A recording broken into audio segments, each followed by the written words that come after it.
Good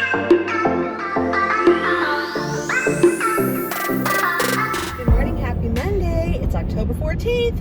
We are creeping along to Halloween. I just did these nails last night. I love the sparkle and the deep purple of it and the little iridescent nails. They're gonna be fun for Halloween. They're not super Halloween-y, but they're kind of on the Halloween side. And I even have like nail decals I can put on them to make them a little spookier for Halloween if I want to. Today I have a literacy data and goal setting meeting like in the middle of the day, so I won't be able to vlog at lunch, but I can catch you up after school when I'm on my way home. It's just like spooky looking outside. Speaking of spooky, I think that I'm gonna do a mad science lab for our Halloween party thing. So we have our costume day on the 28th, which is Monday, because Tuesday is conferences, Wednesday's a half day, and then kids are out Halloween and the day after Halloween. And teachers have PD on Halloween, and then we're off on Friday. That's like our comp day for conferences, because we work after contract hours for conferences, a lot of it. Anyway, yeah. So that is gonna be cool because the kids can just enjoy Halloween. Parents don't have to worry about waking them up the next day, getting them to school all tired and crabby. So that'll be nice for everyone to have that 4-day break there. Teachers won't have 4 days, we'll have 3, so that's nice. And the PD is gonna be good, so that'll be nice. So when I was saying we have a meeting today for PD, we're learning more about, I guess, taking data on your students, reading, and setting goals for them. And so you can like focus your instruction on what they really need to work on. I'm gonna sign off for now, and I will catch back up with you at the end of the day and let you know how everything went. Good morning, happy Monday. So I just have a minute, but I wanted to show you the Monsters Inc. Scream canisters because I never got to show you those. I showed you like an example of one, but like here's all of them. So I made them on the computer. I don't know why I didn't think to do that last year, but I don't know. I was a little overwhelmed with all the stuff I was doing. So I'm just setting them out right now. That's why I'm moving around weirdly, but they're all numbered at the top and they all correspond to the questions in the little scare or scream booklet that the kids made. So let me turn the camera around so I can kind of pan around. You can see all the different scream canisters. So all I did was make like shapes and then I just colored the shapes in. So not a big thing. And then I made a band. I made like a giant rectangle shape on the bottom and top and did a plus sign and a minus sign with text boxes. Super easy. Printed it on yellow paper, laminated and taped them on. These are just Pringles cans.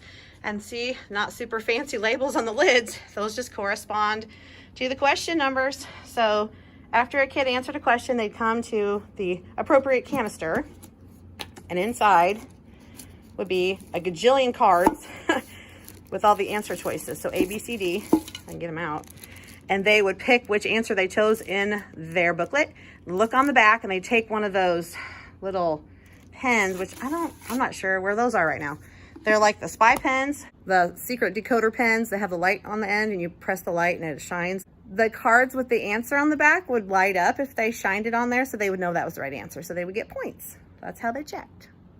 All right, I'm gonna get my day started. I'll see you later. Oh my goodness. I was just telling a couple of teacher friends, I said, so apparently today was the day of the arguing kid. It's nobody from my class. I just had a couple of boys that didn't want to follow directions and I'm going, why is this even a problem? I'll talk to you in the car. Good afternoon.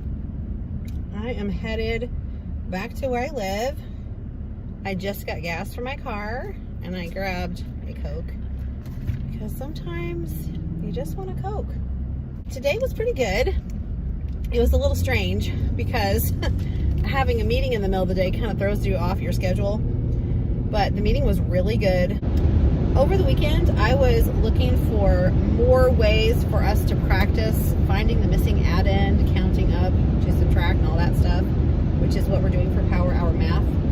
And I came across a free mystery of the missing addend, and it was like a set of task cards, which you could use several different ways. Like I think I figured up like 5 different ways you could use them. So if you're not familiar with them, they're just like cards that have problems to solve on them. So here's how I have used them in the past.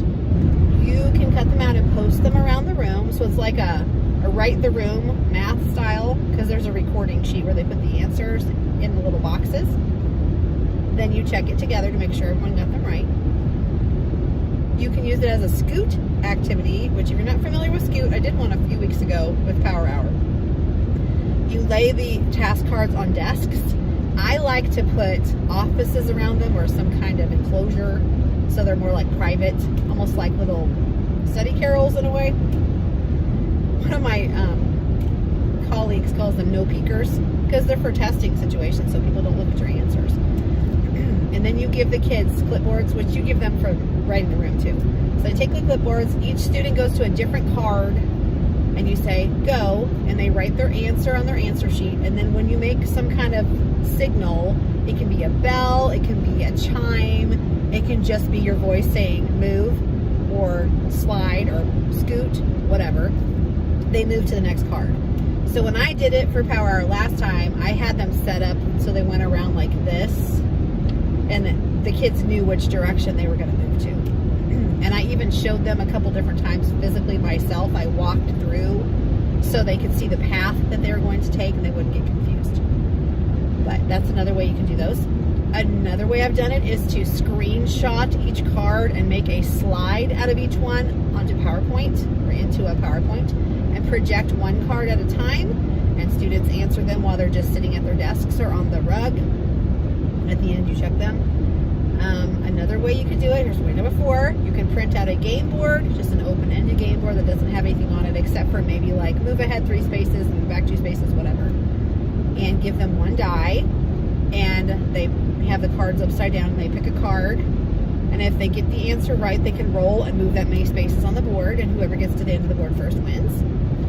Another way that I came up with using it though is with an unlock activity. So like a lockbox activity, which is how I'm going to use this set. I found a set that I got as a freebie from Teachers Pay Teachers, so I will link it below for you. It's called The Mystery of the Missing Addend.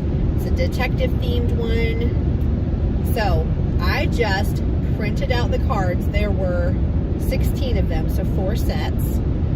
Printed those out just in black and white. You can do it in color. They look really cute in color. You can laminate them, make them fancy schmancy. I didn't do that. You don't have to. They're all cut out and they're put in little Ziploc bags. Each one will go into a lockbox except for the first set of cards, because they have to have something to start with to solve, right? So there's a recording sheet that is a grid that's 4 by 4. So there are 4 across, 4 down, right? So answer 1, 2, 3, and 4 go across. So each set of cards just goes across. That's the answer to the lockbox, okay? So I just got business size envelopes, readily available everywhere, super cheap. You probably even have some at home. I did, that's why I used them. And the unlock code to get the key to that box is the set of answers for those cards. That's all I did. And then I made 2 distractor codes for each right code. So there are 3 envelopes that go with each box. And if they don't get the answer right, they don't find the envelope with the key in it to unlock the next activity. So when they get the right answers, they go to the envelope that has that code on it that matches their answers on their sheet, and there will be a colored key inside there. They will take that colored key, go to the box with the matching padlock of that color, open it up, get their next set of activity cards, lock the box back up, put the key back in the envelope, and go work on the other 4 set of cards. This continues until they get to the last lockbox, which there will be 4 of them. In the last lockbox, you can put some kind of a prize. It could be whatever you want. Mine will probably be something like those little dum-dum pops, or a spider ring, or just something little that you can give to your whole class. It could be lunch in the room. It could be extra recess, whatever you want. The great thing about this particular one is if you've never done a lockbox activity or like a breakout kind of thing, it's a freebie, and there's like basically no prep to it. I mean, you print it out and that's it. Not a lot of prep to it. You will need to make some envelopes with the codes on them. You'll need 4 locks, 4 boxes. You can get the boxes from Dollar Tree. Those work great with these padlocks. I have some at home. I need to get some more because I don't have enough. But I will show you the ones I have at home. I'll show you the locks that I'm using. I will link the locks for you below. They're from Amazon. I've shown them before. I just haven't used them yet. They're little tiny ones and they're so cute. They're perfect for this. You don't need something super, super strong and heavy. So these cheapy little toolboxes from Dollar Tree are perfect because you're just putting 4 pieces of paper in there with a Ziploc bag, really. Now, I made a set of cards for every group that is going to be doing this. So when I combine my group with the my little partner that does the same group as me, we'll have 26 students. So I'm probably going to have 6 groups, so that because you don't want a ton of people in each group because they need to work together to figure out the answers. Then have a set of activities for each of your groups. That way people are not waiting to get the key to unlock the box because that gets really boring for them. I kind of learned that last year when I did the Monsters Inc. one. I only made one of everything, and then kids were having to wait for that group to finish and get the answers because sometimes one group might be a little faster than another group and that just holds them back. All right, I'm at the vet's office now, so I can go get some kitty food for my little Pikachu boy. So I'm gonna go and get in there and get that. And then I can get home and feed all the little furry monkeys.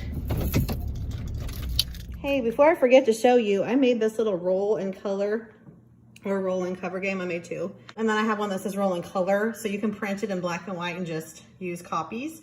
But this one I wanted to just laminate, so I sent this to the library. And then I just need to cut them apart. So I have a game board for all my kids. They play with a partner. They each get their own game board, and they're gonna get little spider erasers to play with. How fun is that? And I don't know if I told you, but on Mondays, I always give my kids prizes if they had all of their pencils during the pencil challenge for the week before. And all of my students had all of their pencils, which was the first time ever. So amazing. And I was going to give them spider rings because it is spider week in my classroom. We're gonna learn all about spiders. And I couldn't find them anywhere. I'm like, oh, they must be at home, I guess. I found them. So now they're in the car. So I will be able to cut these things out and then take them to school and have a spider game to play. I printed out a spider book today, which is a freebie, and I'll show you that. And we're gonna read all kinds of spider books and do all kinds of spider things. And they can get their spider rings, because I didn't even give them their pencil pouches back today because they didn't really need them. I had pencils that they could borrow. So we just did that because we weren't doing a lot of writing today. It was more a lot of reading and iReady and stuff like that and coloring. So they'll get their prizes tomorrow. I'm gonna go feed my cats and then I will show you the lockbox activity. Hello, this is Doodles. Poor Doodles has a respiratory infection. So I got him an appointment next week though. So I already got his brother and I wiped his little eyes as much as I could. And then I got this little guy and I wiped his eyes as much as I could, but he's sleepy. So he was kind of sad. So I brought him in to snuggle him a little bit. And you can see the cats are totally interested in my spider game. Thank you for sitting on my spider game. My husband just called me and asked me how many toolboxes I had wanted from Dollar Tree. And I told him 6. And he goes, okay. And I said, did you find them there? And he said, yes. I'm like, oh, so we don't have to go out of town. So that means I can put on my pajamas. Yes. I am going to just bake some chicken tenders for supper and do some Parmesan green beans. Yay. Super easy. But this little kid, he's so snuggly. Poor baby, doesn't feel good. You can tell when he's breathing, he kind of snuffles a little bit because he's congested. So I kind of hate to put him back outside. He's so snuggly and warm and so sleepy and sad. Yeah, he's asleep right now. So I'm not sure what I'm going to do. I might put him, see the carrier over there on top of Caitlin's mattress? Yeah. I might lay him in there and see how he does, just snuggled up in this towel. Because I hate to stick him back outside by himself. Okay, I'm probably going to go change my clothes, and then I'll show you my lockbox activities, because I can get them all put together tonight, except for I don't have the actual cards. They're at school, but that's okay. I can show you the boxes at least, and I can have them ready to go. All right, see you in a little bit.